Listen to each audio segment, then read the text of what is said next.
Hello friend, welcome to my channel. Anoop sir concept channel में आप सबका स्वागत है। हम लोग पढ़ रहे हैं करंट अफेयर्स, जिसमें फर्स्ट वीडियो हमारा हो चुका है।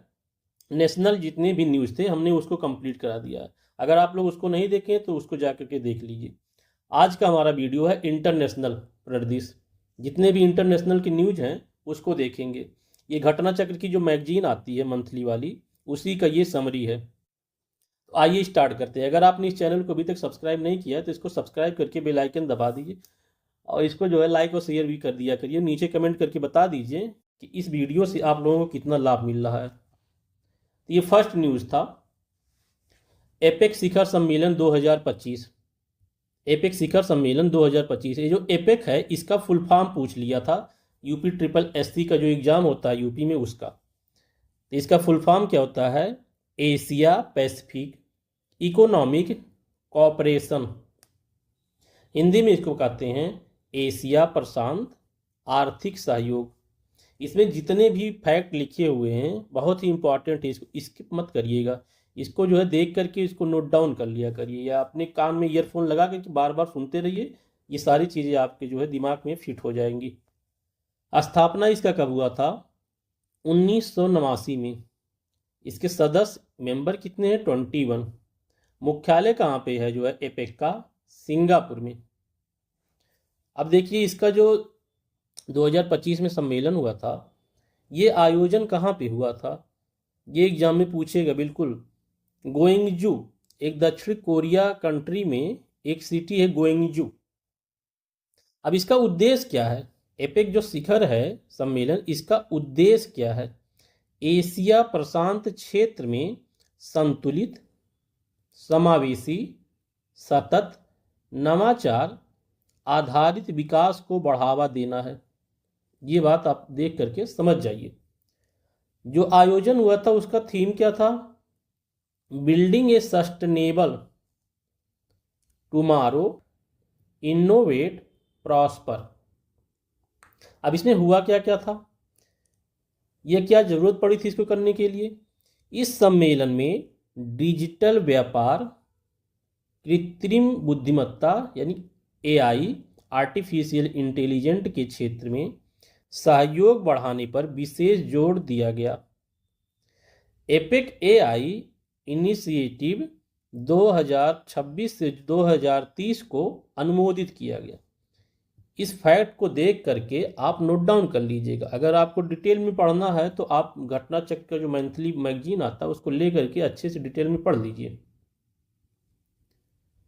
नेक्स्ट न्यूज क्या था इसका? सेकंड न्यूज, एक रिपोर्ट आती है क्यूएस एशिया यूनिवर्सिटी रैंकिंग 2026। ये क्यूएस जो है ये वर्ल्ड की भी रैंकिंग निकालती है, लेकिन अभी जो है इन्होंने एशिया यूनिवर्सिटी की रैंकिंग निकाली है। तो ये ब्रिटिश एक कंपनी है। इस रैंकिंग में सर्वाधिक विश्वविद्यालय किस कंट्री के लिए गए हैं? तो चीन के जो है सबसे ज़्यादा 394 विश्वविद्यालय लिए गए हैं और भारत के 294, ये सेकंड पोजीशन पे है। अब इस रैंकिंग में शीर्ष रैंकिंग किसका था? कौन सा जो है यूनिवर्सिटी है? हांगकांग विश्वविद्यालय जो हांगकांग में है ये फर्स्ट पे था। पेकिंग विश्वविद्यालय, हमेशा ये पेकिंग विश्वविद्यालय नंबर 1 पे था, अब की बार ये दूसरे नंबर पे पहुंच गया है। नानयांग टेक्नोलॉजिकल यूनिवर्सिटी सिंगापुर, ये थर्ड पोजीशन पे है।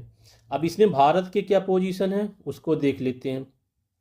आईआईटी दिल्ली, आईआईटी दिल्ली ये भारत के जो 59वें स्थान पे है। अब यूपी में देख लेते हैं कौन सा है। आईआईटी कानपुर उत्तर प्रदेश में 77 पे। ये दोनों जरूर याद रखिएगा, ये वाले बिल्कुल आपको याद होने चाहिए और इसमें से फर्स्ट आपको याद होना चाहिए।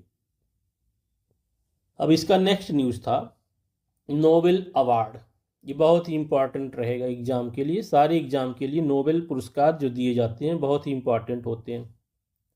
इसके संस्थापक कौन थे? इसके संस्थापक थे अल्फ्रेड नोबेल। नोबेल फाउंडेशन द्वारा 1901 से प्रदान किए जा रहे नोबेल अवार्ड किस किस में दिए? पहले 5 में दिए जाते थे, भौतिकी, रसायन, चिकित्सा, साहित्य और शांति में। बाद में इसमें इकोनॉमिक को भी ऐड कर लिया गया 1968 में अर्थशास्त्र को शामिल किया गया। उसके बाद एक साल बाद जो है 1969 से इसको नोबेल अवार्ड भी मिलना चालू हो गया। यानी 68 में शामिल हो गया अर्थशास्त्र इकोनॉमिक, और 69 से जो अवार्ड दिया गया इसको भी शामिल कर लिया। यानी कि 6 क्षेत्र में जो है नोबेल अवार्ड मिलते हैं। अब शांति का जो नोबेल अवार्ड है इसको अलग कंट्री में दिया जाता है। उस कंट्री का नाम है ओस्ले, नार्वे कंट्री है, ओस्ले सिटी है, यहाँ पे दिया जाता है। केवल यही एक जो है यहाँ पे दिया जाता है, बाकी सभी जो है स्वीडन में दिया जाता है, स्टॉकहोम में दिया जाता है। ये आप ध्यान रखिएगा, ये पूछा गया है, ये कई बार क्वेश्चन पूछ लिया है कि शांति का नोबेल अवार्ड जो है किस कंट्री द्वारा दिया जाता है या किस कंट्री में दिया जाता है। तो वहाँ स्वीडन भी दिया जाता है, लेकिन यही एक जो है शांति का नोबेल अवार्ड ये नॉर्वे में दिया जाता है। बाकी जो शेष 5 अवार्ड हैं ये स्वीडन में दिया जाता है। अब एक एक करके हम लोग सारे अवार्ड देख लेते हैं। तो फर्स्ट हमारा जो है अर्थशास्त्र का नोबेल अवार्ड। ये जो अवार्ड दिए जाते हैं इसमें कई लोग होते हैं, एक को भी दिया जा सकता है, 3 को भी दिया जा सकता है। तो फर्स्ट हमारे जो इसमें थे जोएल मोकिर, ये अमेरिकी इजरायली हैं। सेकंड है फिलिप एगियन, फ्रांस से हैं ये। पीटर हाविट, ये कनाडा से हैं। अब किस क्षेत्र में खोज के लिए इनको दिया गया, तो तकनीकी प्रगति किस प्रकार सतत आर्थिक वृद्धि को बढ़ावा देती है, ये जो है इन्होंने बताया। सेकंड बताया रचनात्मक सिद्धांत को औपचारिक गणितीय मॉडल के रूप में विकसित किया। ये पीसीएस में जो है स्टेटमेंट बना करके इस तरह के क्वेश्चन बहुत पूछे जाते हैं। कई बार जो है अर्थशास्त्र के जो अवार्ड पाए उनका नाम ना पूछ करके उन्होंने जो है किस चीज़ की खोज की उससे रिलेटेड क्वेश्चन बन जाता है। सेकंड, शांति का नोबेल अवार्ड, ये बहुत ही इंपॉर्टेंट रहेगा। ये सारे जितने भी एग्जाम होंगे ये क्वेश्चन पूछेगा। अभी बता रहे हैं क्यों पूछेगा, क्योंकि ये बहुत ही डिबेटफुल रह चुका है प्रेजेंट टाइम में।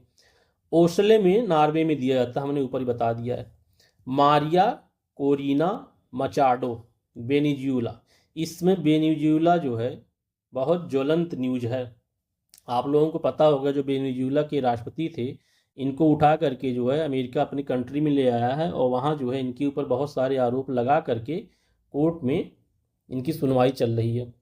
अभी ये अमेरिका की जेल में ही बंद हैं, तो इसलिए ये जो है न्यूज़ बहुत ही ज्वलंत मुद्दा रहेगा। और अभी 4-5 दिन पहले का ही न्यूज़ है कि ये जो मचाडो हैं इनको जो नोबेल अवार्ड दिया गया था, ये अमेरिका के जो राष्ट्रपति हैं उनको ये भेंट स्वरूप दे दी, मतलब अपना अवार्ड जो है उनको दे दी हैं। ये बात आप ध्यान रखिएगा, बहुत ही इंपॉर्टेंट न्यूज़ है जो है अब की बार। ये डोनाल्ड ट्रंप को इन्होंने अपना जो है अवार्ड सौंप दिया है।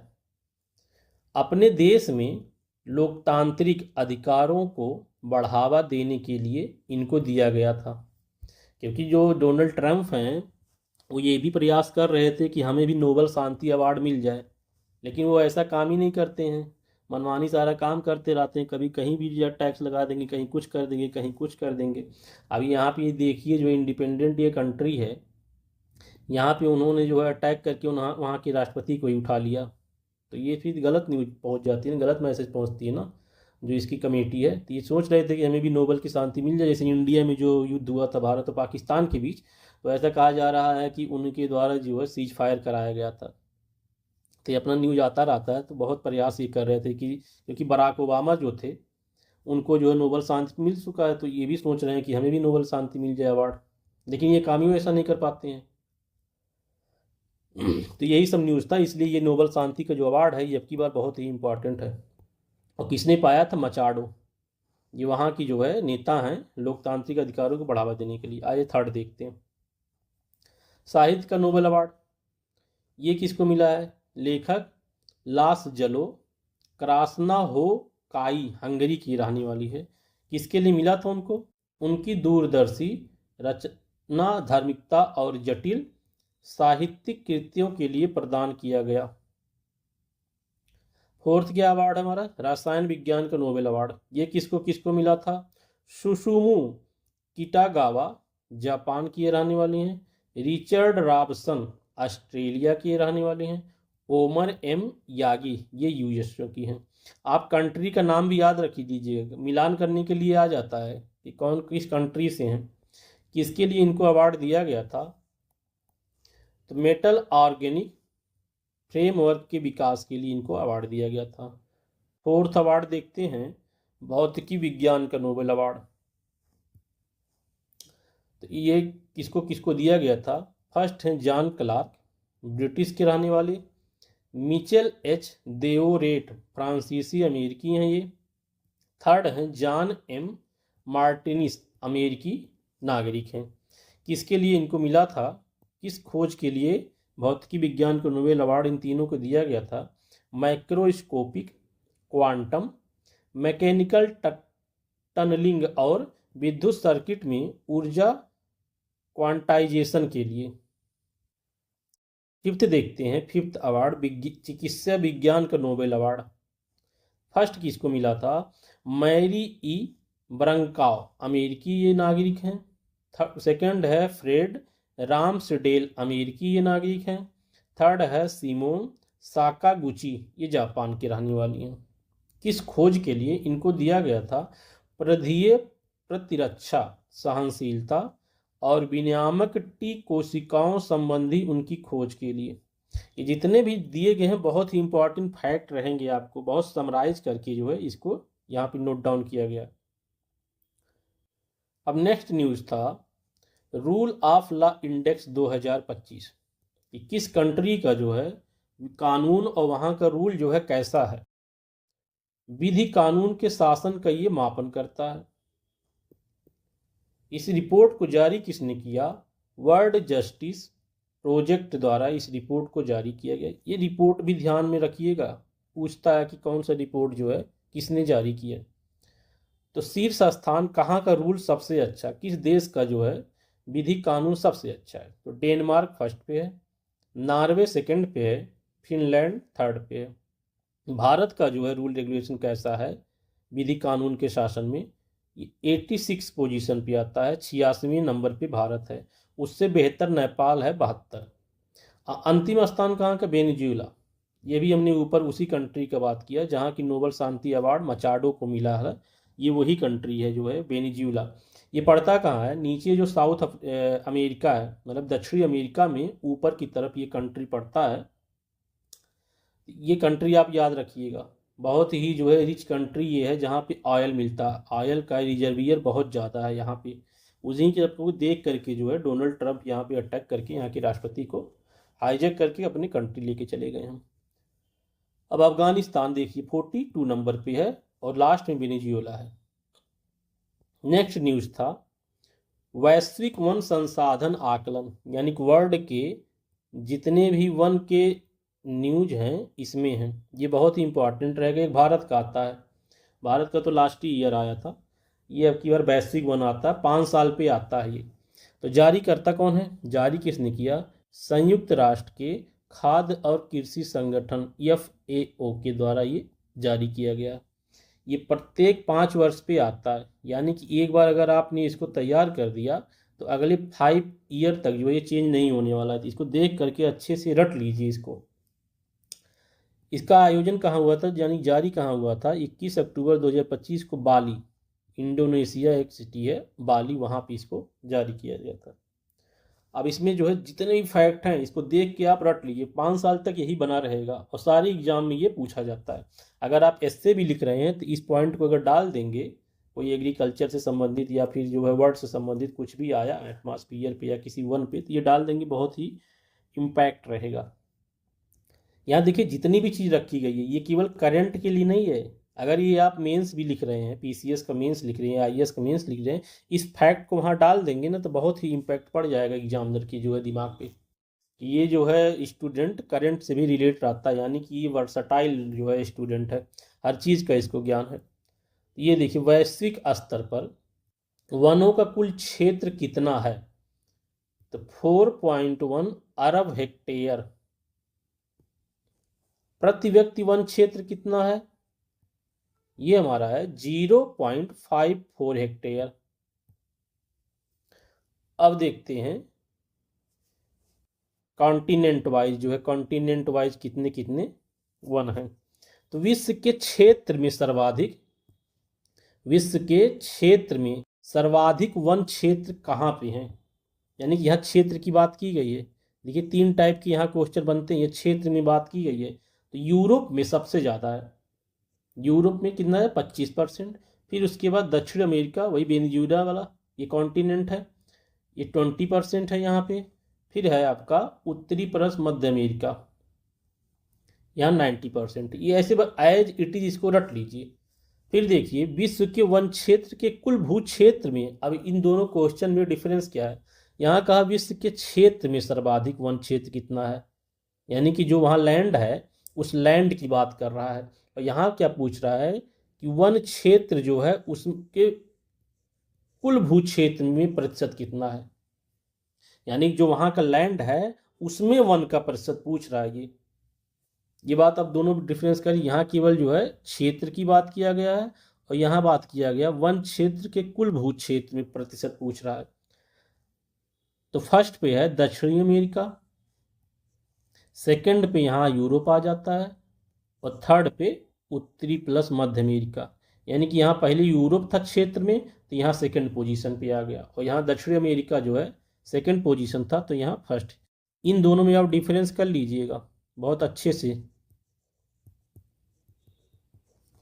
अब थर्ड देखते हैं, विश्व में सर्वाधिक वन क्षेत्र वाले देश।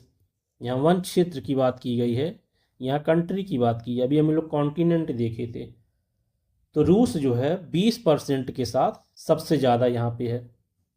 फिर उसके बाद ब्राज़ील में 12% है, कनाडा में 9% है। भारत की क्या स्थिति है, भारत 9वें पोजीशन पे है। इससे पहले जो है रिपोर्ट जो आई थी 5 साल पहले, उसमें 10वें पोजीशन पे था। यानी भारत में कितने परसेंट जो है, 2% वन क्षेत्र हैं।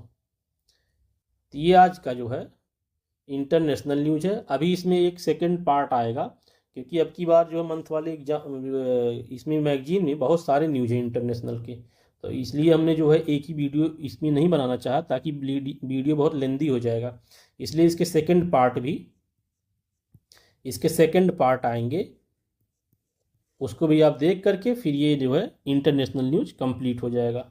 अगर चैनल को आपको अभी तक सब्सक्राइब नहीं किया और चैनल आपको पसंद आ रहा है, तो इसको आप सब्सक्राइब करके और लाइक और शेयर कर करके अपने जो है ग्रुप में या कहीं फ्रेंडों के पास भी इसको आप शेयर कर सकते हैं। और नीचे कमेंट करके आप बता सकते हैं कि अगर आपको इसका PDF चाहिए, तो नीचे आप कमेंट कर से आप बता सकते हैं। तो thank you for watching this video. Okay, bye.